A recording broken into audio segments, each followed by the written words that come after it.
నమస్తే. ఇన్నాళ్ళు నన్ను సపోర్ట్ చేస్తూ, ఎంకరేజ్ చేస్తూ మీ ప్రేమని నాకు అందిస్తున్న ప్రతి ఒక్కరికి కృతజ్ఞతలు. అలాగే ఈ వీడియో కూడా ఖచ్చితంగా మీకు ఉపయోగపడుతుంది. లైక్, షేర్ అండ్ సబ్స్క్రైబ్ చేసి మీ సపోర్ట్‌ని నాకు అందించండి. అలాగే ఈ వీడియో పట్ల మీకున్న అభిప్రాయాన్ని కామెంట్ సెక్షన్‌లో కామెంట్ చేసి తెలియజేయండి. ఇప్పుడు వీడియోని చూద్దాం. నమస్తే, వెల్కమ్ టు అవర్ ఛానల్. నేను పద్మిని. ప్రస్తుతంతో పాటు వాస్తు జ్యోతిష పండితులు భమిడి అనంత శర్మ గారు మనతో పాటు ఉన్నారు. మాట్లాడదాం. నమస్కారం అండి.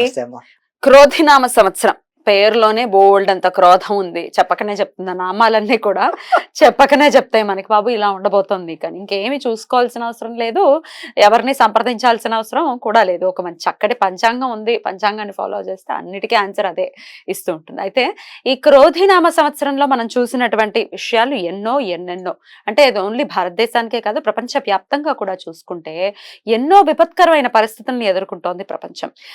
ఇటు విజయవాడలో వచ్చినటువంటి ఫ్లడ్స్ కానీ, లేకపోతే క్రోధం పెరిగిపోవటం కానీ, చాలా చాలా అంటే ఒకళ్ళ శత్రుత్వం అనేది ఖచ్చితంగా పెరిగింది. దీనికి క్రోధినామ సంవత్సరానికి ఏమన్నా సంబంధం ఉందా? మరి ఈ సంవత్సరాన్ని కుజుడు ఒకవేళ రూల్ చేసేటట్టయితే కుజ స్తంభన జరగబోతోంది, కుజ స్తంభన వక్రగతిలో ఉండటం, లేకపోతే నీచబడిపోయారు కర్కాటక రాశిలో. సో ఇవన్నీ కూడా ఉన్నాయి, కుజుడితో చాలా రిలేట్ అయి ఉంది. కాబట్టి ఆయన అనుగ్రహాన్నే పొందాలి. ఇంకా 6 నెలలు ఉంది. జస్ట్ సగం ముద్దే తిన్నాం, ఇంకా సగం ఉంది. పప్పన్నం తిన్నాం, పెరుగన్నం ప్రశాంతంగా తినాలి అంటే కనుక అన్ని ఉన్నాయి.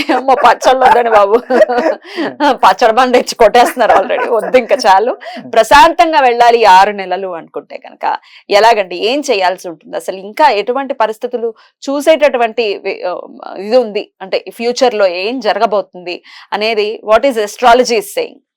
ఈ క్రోధినామ సంవత్సరం అమ్మా జరగబోయే పరిణామాలు చాలా చాలా కష్టాల్లో ఉంది రేపు రాబోయే ఉగాది దాకా. ఎందుకయ్యా అంటే కుజగ్రహం నీచల్లో పడింది. దాన్ని బట్టి కుజస్తంభన ఒకటి నడుస్తోంది, చతుర్గ్రహ కూటం కూడా నడుస్తోంది ఓ పక్క. ఇది పక్కన పెడితే క్రోధే మిగులుస్తోంది ప్రపంచం అంతటా. ఇప్పుడు చైనాయే చూడండి, నామరూపాలు లేకుండా అయిపోయింది. అలాగే అమెరికా కూడా పతనం అవుతుంది. అలాగే 4-3 కంట్రీలు ఇంకా పతనం అవడానికి ఉంది. ఈ క్రోధ ప్రతి వ్యక్తికి, అన్ని కులస్తులకి, అందరికి, అన్ని నక్షత్రాల వాళ్ళకి, అన్ని రాసులకి కుజస్తంభన రేపు ఉగాది దాకా అన్ని రాసుల వాళ్ళకి టెన్షన్ పెడుతూ ఉంటుంది. ఏ విధంగా అయినా కష్టమే, కానీ అందులో లాభం తక్కువ. అనేక రకాల చెడు వ్యాధులు, ఊహించని వ్యాధులు కొత్త వస్తున్నాయి. వచ్చి దానివల్ల కూడా మంచాన పడుతున్నారు జనాలు. క్రోధినామ సంవత్సరంలో ఎవరూ సుఖపడరమ్మా. ఇంకా 6-7 నెలలు ఈ బాధలు తప్పవు. అందులో మంత్రి రాజు ఏమో చూస్తే కుజుడయ్యాడు, మంత్రి శని అయ్యాడు. దీనివల్ల కూడా దేశారిష్టాలు భయంకరంగా ఉంటాయి. దేశారిష్టాలు అంటే రకరకాలు. అక్కడ అమ్మాయిల్ని రేపు చేసి చంపేయడం, అమ్మాయిలని మనశ్శాంతి లేకుండా తల్లిదండ్రులు కూడా కొడుకులో మనవుల్లో చంపేసి ఆస్తుల గురించో దేని గురించో పట్టుకుపోవడం. ఆడదానికి రక్షత ఉండదు క్రోధినామ సంవత్సరంలో. చిన్నపిల్ల అవ్వచ్చు, పెద్దవాళ్ళు అవ్వచ్చు, తల్లిదండ్రులు అవ్వచ్చు. ఈ క్రోధినామ సంవత్సరం ఏంటంటే క్రోధ మిగులుస్తుంది. అందులో ఇబ్బంది పడిపోయే వాళ్ళు ఎవరయ్యా అంటే ఈ రేపు ఉగాది దాకా ఆడవాళ్ళకి మనశ్శాంతి ఉండదు, సుఖ సంతోషాలు ఉండవు. పిల్లల వల్ల అవ్వచ్చు, లేకపోతే దేశకాల పరిస్థితుల వల్ల అవ్వచ్చు, వాళ్ళ గ్రహస్థితి అవ్వచ్చు, ఏదైనా రకరకాల ఈ క్రోధినామ సంవత్సరం అనేక కష్టాలు ఇంకా రాబోయే. ఈ ఉగాదిలోపు ఇంకా భయంకరమైన సంఘటనలు జరుగుతాయి ప్రపంచం మొత్తంగా. ఆ ఎఫెక్ట్ భారతదేశానికి కూడా ఏదో విధమైన ఎఫెక్ట్ వస్తుంది. ఆర్థికంగా ఇబ్బందులు పడక తప్పదు. భారతదేశం కూడా ఆర్థిక మాన్యంలో పడిపోతోంది, పడి తీరుతుంది.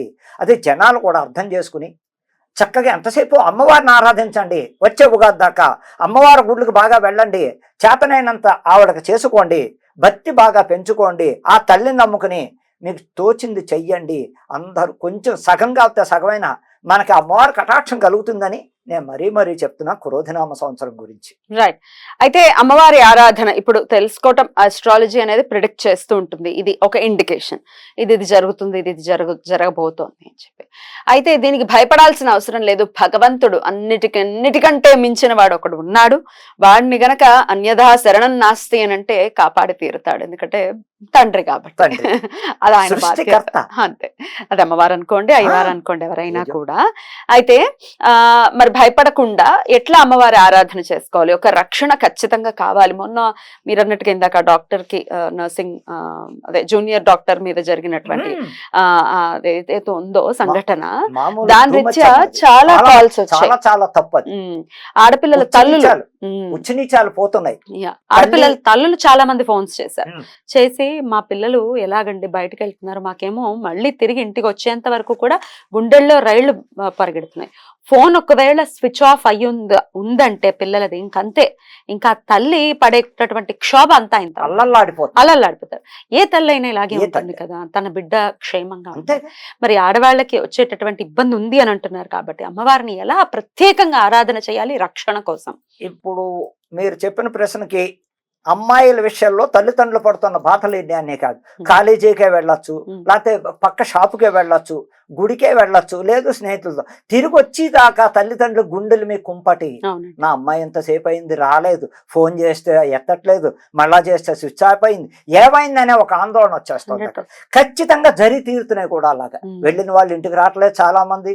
ఏ విధంగా మిస్ అయిపోతున్నారా అంటే ఆ అమ్మవారు ఎంత ఇదిగా బాధలు పెడుతుందంటే అంత బాధలు పెడుతోంది. ఒక్కొక్క తల్లిదండ్రులు పడుతున్న బాధలు, ఆడపిల్లల కన్నా వాళ్ళని, ఆ తల్లులు పడుతున్న బాధలు పెళ్ళయి ఒక అయ్యి చేతిలో పెట్టేదాకా వాళ్ళకున్న టెన్షన్స్ ఇన్ని అన్ని. ఈ లోపల నా పిల్లలు నా ఇంటికి వస్తారా, మేము క్షేమంగా పిల్లకి పెళ్లి చేయగలం అనే ఒక భయం పట్టుకుని తల్లిదండ్రులు అక్కడ ఏం చెయ్యాలయ్యా, ఏ అమ్మవారిని కొలిస్తే నా పిల్లలు నా ఆడపిల్లలు క్షేమంగా ఉంటారు అన్న దానికి చెప్పాలంటే పక్కా దుర్గాదేవి సృష్టికర్త అయినట్టు ఆ దుర్గాదేవిని ఎంత ఆరాధిస్తే అంత చక్కగా అంటే ఇంట్లో తల్లిదండ్రులు అవ్వచ్చు, వెళ్ళే అమ్మాయిలు అవ్వచ్చు, దుర్గాదేవిని పాదాలు పట్టుకుంటే దుర్గే దుర్గే రక్షిణి స్వహ, దుర్గే దుర్గే రక్షిణి, అమ్మా నన్ను కాపాడు తల్లి, నా పిల్లలు క్షేమంగా ఇంటికి రావాలి అని చెప్పి ఆ తల్లిదండ్రులు దుర్గా మల్లేశ్వరుని చక్కగా అక్కడ ఇంకోటి స్తోత్రం.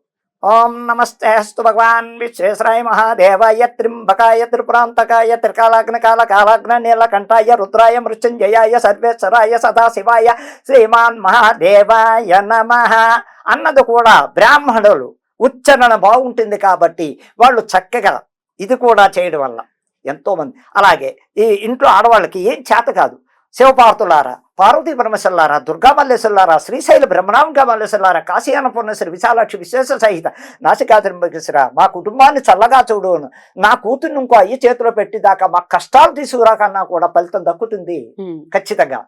మంత్రాలే చదవాల్సిన అవసరం లేదు, స్మరణ, ఆయన స్మరణ ఏదైతే ఉందో అది చేసుకొని చక్కగా చేసుకోవడం వల్ల కూడా ఆ తల్లిదండ్రులు ఆ శివపార్వతులు తప్పకుండా కాపాడతారు. Right right. రక్షణ ఖచ్చితంగా కావాలి. పరిహార మార్గం అంటూ ఏదైనా ఉందా అండి? కుజుడికి సంబంధించింది పరిహారం ఏంటంటే కుజగ్రహ ఈవేళ కుజస్తంభన భయంకరంగా ఉంది. అందరూ సుబ్రహ్మణ్యేశ్వరుడు చేస్తేరా, సుబ్రహ్మణ్యేశ్వరుడికి ప్రతి మంగళవారం పచ్చి పాలు సర్పాలకు పోయొచ్చు. ప్రతి మంగళవారం ఆడ మగ ఎవరైనా సరే నిష్ఠతో, అంటే ఏం తినకుండా కాఫీ టీ తాగొచ్చు, శుచి మంచి బట్టలు వేసుకుని ఉతికారేసిన బట్టలు వేసుకుని ఏదో గుళ్ళోకి వెళ్ళి రాతి సర్పాలకి ప్రతి మంగళవారం పచ్చిపాలు ఆ సర్పాలకు పోసి శివపుత్రం సత్యహస్తం షణ్ముఖం కేకువాహనం వందేవల్లి దేవసేనాపతిం సుబ్రహ్మణ్యేశ్వరం హైం హ్రీం క్లీం సర్వణ భవ రక్షమాన్ రక్షమం అని తెలుసున్న వాళ్ళు అయితే, లేదు సుబ్రహ్మణ్యేశ్వర నీకు పాలు పోస్తున్నావు, నా కష్టాలు తొలగించు, ఇంతకన్నా నిన్ను నేనేం వేడుకోలేను, మమ్మల్ని ఇబ్బంది పెట్టకు అన్నా కూడా ఫలితాలు ఉంటాయి. అన్ని వచ్చిన వాళ్ళు ఈ సుబ్రహ్మణ్య మంత్రం చదువుకుంటే చక్కటి ఫలితాలు, ఇంకా ఇంకా ఫలితాలు వస్తాయి. Right right. అద్భుతం అండి. డెఫినెట్ గా రకరకాల విపత్కరమైన సుబ్రహ్మణ్య ఆరాధన అలాగే అమ్మవారి ఆరాధన ఖచ్చితంగా చేయమని చెప్తున్నారు. రైట్, చెయ్యాలి, చేసుకుంటూ. రైట్, చాలా చక్కగా వివరించారు. కృతజ్ఞతలు. నమస్కారం.